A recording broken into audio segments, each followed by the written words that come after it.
There's a plant that a lot of us just simply forget to put in our gardens, and it's a fantastic one for a variety of reasons, and that would be nasturtium.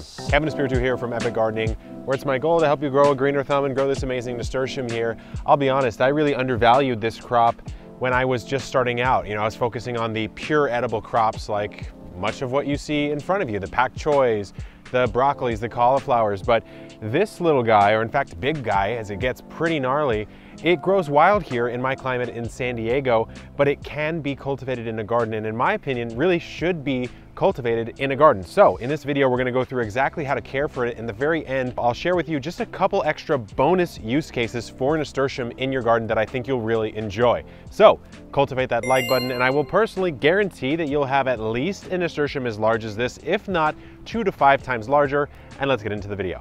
The first thing to understand about any plant when we're talking about its care is where did this plant come from, right? Where did it evolve? Well, it evolved in Central and South America, so we're going to map some of the care to that. But all in all, it's actually quite a simple plant to grow. And the coolest part about it is not only do you get these honestly kind of funky looking leaves, sort of like lily pads floating in the air, but you also get these absolutely gorgeous flowers. I have a Bloody Mary nasturtium right here, but there are so many different varieties that provide either a variegated leaf or a different colored flower for just the raw beauty of growing nasturtiums. You can grow them, like I said, for almost any purpose in the garden. If you're an ornamental gardener and you just like the beauty of them, then I've got some varieties for you. So the first one is apricot nasturtium. That's just a floral difference. The flower is going to have sort of a light orangish cream look, much like the texture of an apricot. If you want a more moody look, then go with black velvet. As the name implies, the flowers are dark red technically, but they can look black. But the throats of the flowers are bright yellow. So it's a nice little contrast, and it also puts out a ton of flowers if you'd like that more showy look. One of the most popular varieties is called Jewel Mix. As the name implies, it is a mixed pack of seeds that you'll get. And you're gonna have yellows, you're gonna have pinks. It's a really easy germinator like most nasturtium. It also grows very vigorously and very quickly. So if you've got kids and you want something kind of cool with a pop of multiple colors, then I would go with Jewel Mix. One of the most striking ones as far as the color of the flower is going to be Orchid Flame. It's got red tips, and then emanating from that throat of the flower, it's like bright yellow, so it kind of looks like a fireball explosion. So if you want something kind of gnarly, kind of rad, I would go with that one. Finally, we've talked a lot about the flowers. If you want one that has variegated leaves, cream and green, then go with Alaska. It's just a beautiful, beautiful variety because you've got these big sort of lily pad leaves, like I've said, but they're flecked with that cream variegation that looks really, really nice. I've brought our nasturtium underneath the awning here so you can really appreciate it and ogle its beauty while we talk about its care, starting from seed. So here I have a pack of Bloody Mary nasturtiums, a really fantastic variety, popular variety. And if you're just starting growing nasturtiums, I do think it's a fantastic crop to experiment with growing from seed because, I mean, take a look at the seeds. They're very, very large. They're about the size of a pea, and that tends to make them an easier germinator. So you don't need to soak them. You certainly can, but it's not required. And they'll do really well. I popped mine in these little Epic 6L trays that I've got, and they've done fantastic. It's a great plant to grow from seed because you get access to all those varieties that we talked about. Now, as far as soil, as far as fertilizer, when you see a plant that natively or naturally grows in somewhat weedy fashion, so if I go on a walk here in San Diego, I'll find it just dotting the hillside in spring after a nice rain and as temperatures start to slightly warm up a little bit. What that means to me is that it's a plant that really does not have a lot of soil requirements. I mean, I've put it in native clay, I've put it in a relatively sandy mix, I've put it in standard potting mixes. It's hanging out in my Epic grow bag mix here, which is a slightly more water retaining moisture mix type of thing. And it's done perfectly fine. So soil requirement, whatever you have lying around will generally be fine.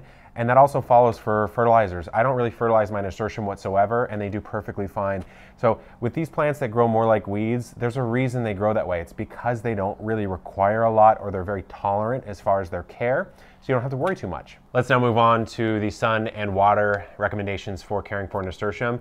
I found that it actually can do quite well in dappled sunlight. However, As you move more towards a full sun placement for this plant, you'll find that the flowers are more vibrant, there's more flowers. So if you're growing it really for the flowers, I would say that full sun or as close to full sun as possible would be my recommendation. It'll even handle shade, but it'll be a little bit smaller. The leaves will be maybe a little bit more stretched out, and also there will just be more leaves and less flowers. So if you're growing it for just like a salad green, something peppery to spice up a salad, that might actually be the way that you want to do it. But full sun would be my personal recommendation. When it comes to watering, I would say maybe an inch, inch and a half a week. Seems to like a little bit more moist than average. I haven't really been able to overwater nasturtium.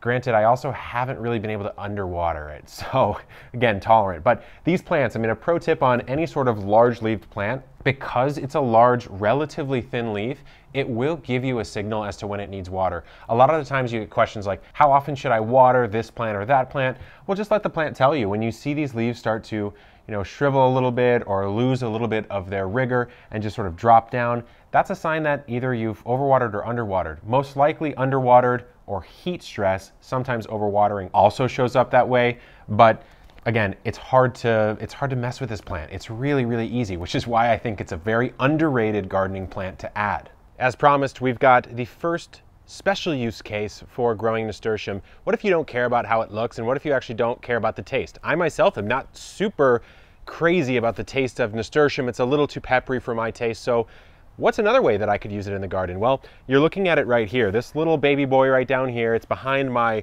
ginger, it's behind my potatoes and my garlic over here.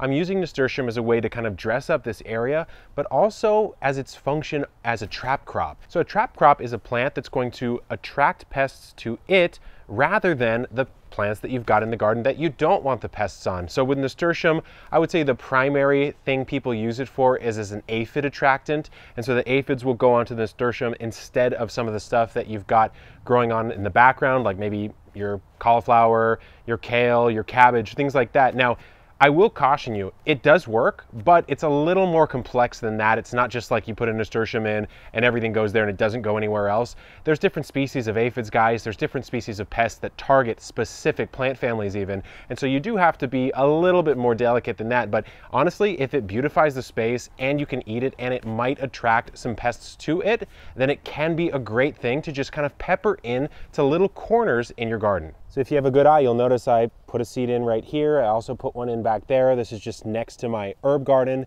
Another way to go outside the border in a somewhat natural way, kind of breaks up these hard edges of the raised bed.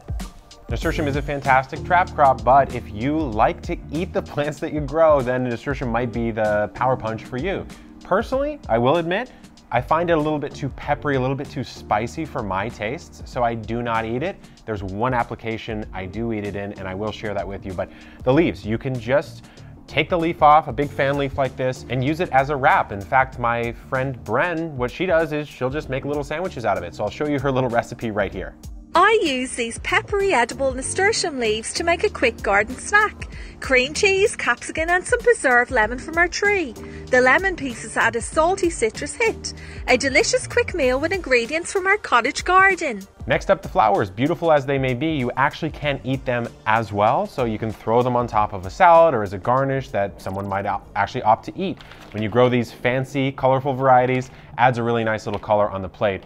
But the application of nasturtiums that I personally, number one, can tolerate, number two, actually really like, would be nasturtium capers, where you take the unripe seed pod, so not one that's dried and ready to be saved and replanted, but one that is still a little bit tender. You pluck those off and you can actually pickle them, and they really have a similar taste to capers, which is a completely different plant.